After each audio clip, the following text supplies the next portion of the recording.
ازيكم عاملين ايه؟ هعمل لك النهارده شويه كحك. هوعدك انه هيدوب في بقك حرفيا، وريحته هتجيب لاخر الدنيا. حتى لو عملتيه بسمنه نباتي هوريك ازاي يبقى ليه ريحه السمنه البلدي بالظبط، والبصمه بتاعته عمرها ما تروح منك، وهيطلع تحفه باذن الله بمقادير مظبوطه جدا بكل خطوه بكل تفصيل هقولها لك في الفيديو ان شاء الله. عشان ما يبقاش ليكي حجه وتروحي تشتري من بره، لازم تعمليه في البيت. ده ليه فرحة خاصة بصراحة يعني، وانا بحسش بفرحة العيد لو انا اشتريت بصراحة الكحك من بره. بصي هو مش مستحمل، دايب دايب بجد حرفيا. بصي عامل ازاي، مش مستحمل اللي انت حتى تمسكي. بصي بجد يستاهل بقكم، ولو جربتيه بالطريقة دي عمرك ما هتشتريه من بره تاني. يلا نقوم بسم الله ونشوف بقى هنعمل ايه. عندي ده نص كيلو من السمنة. لو هتعملي سمنة عندك يبقى هتسوي الزبدة كويس على البوتاجاز وتشيلي منها المرطة، لازم تشيلي منها المرطة يا بنات. ولو هتعمليه سمنة نباتي برضه هوريكي تعملي ايه.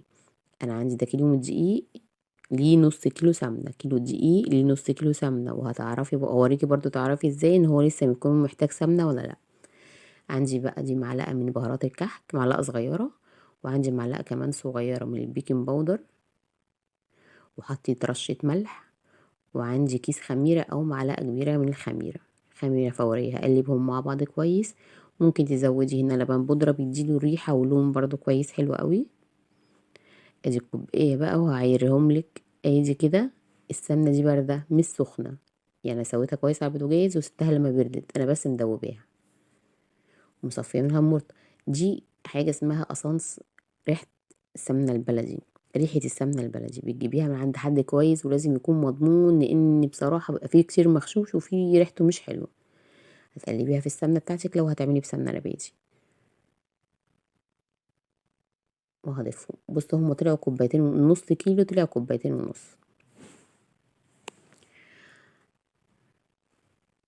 بس. هنبدأ بقى ايه، نخلط الدقيق ده كويس قوي بالسمنة. ودي اهم خطوة في الكحك بصراحة، يعني لازم تفركيه كويس قوي قوي قوي. اخدميه هنا في الوقت ده كده هتاخدي كحك ناعم، وهو ده اللي هيديكي الكحك الناعم. يعني بصي افركي كويس قوي بقى هنا الدقيق بالسمنة. ايوه هو كده بالظبط.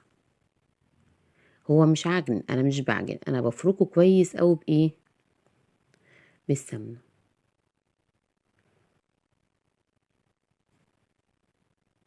بصوا انا مش هقطع اي حاجة، انا هوريكم بالظبط المراحل اللي اشتغلت بيها. انتي هنا هتشتغلي لمدة 10 دقايق يا بنات. انا كنت ناسي احط برضو انا مش عارفة ليه بنسى احط السمسم من الاول، بس هضيفه وهقلب برضو كويس. عندي دي بقى كوباية مية دافية، انا بعجنش الكحك باللبن ابدا، بنشفه.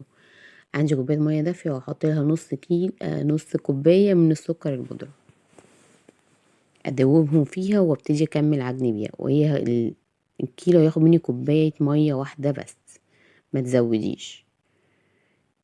هاخد كورة بقى كده بعد ما بخلص وعجن كويس، ولا ايدي نتفت والحاجة اللي بعملها فيها نتفت. لو دوستي عليها كده وفلقت شققت من الجناب، يعني تعرف ان هو محتاج سمنة مش مية.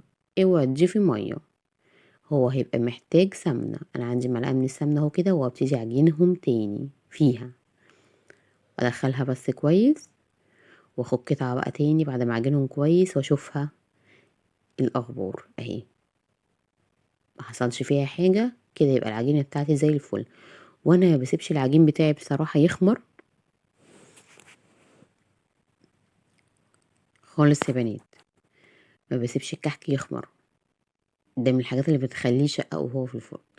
عندي بقى ده ملبن، هحط له معلقة من السمسم ومعلقة سمنة واعجنهم مع بعض كويس. ولو هتعملي عجوة هتعمليها بنفس الشكل. هنا بقى خلي ولادك يساعدوكي، يشتغلوا معاكي، هي دي فرحة العيد. يعني انا كنت بعمل كده في الملبن، بنوتي الناحية التانية جنبي واقفة بتعمل في العجوة وبتشوفني بعمل ايه. انا بنوتي صغيرة بس كانت واقفة بتعمل معايا هنا العجوة.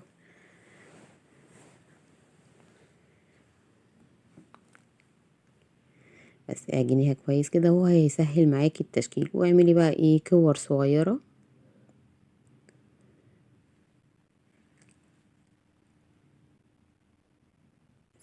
اعمليهم كور صغيرة كده تبقى جاهزة بس على التشكيل.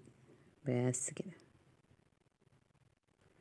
وصغريها متخليهاش كبيرة عشان ما تسحش في قلب الكحك، خليها قطع صغيرة.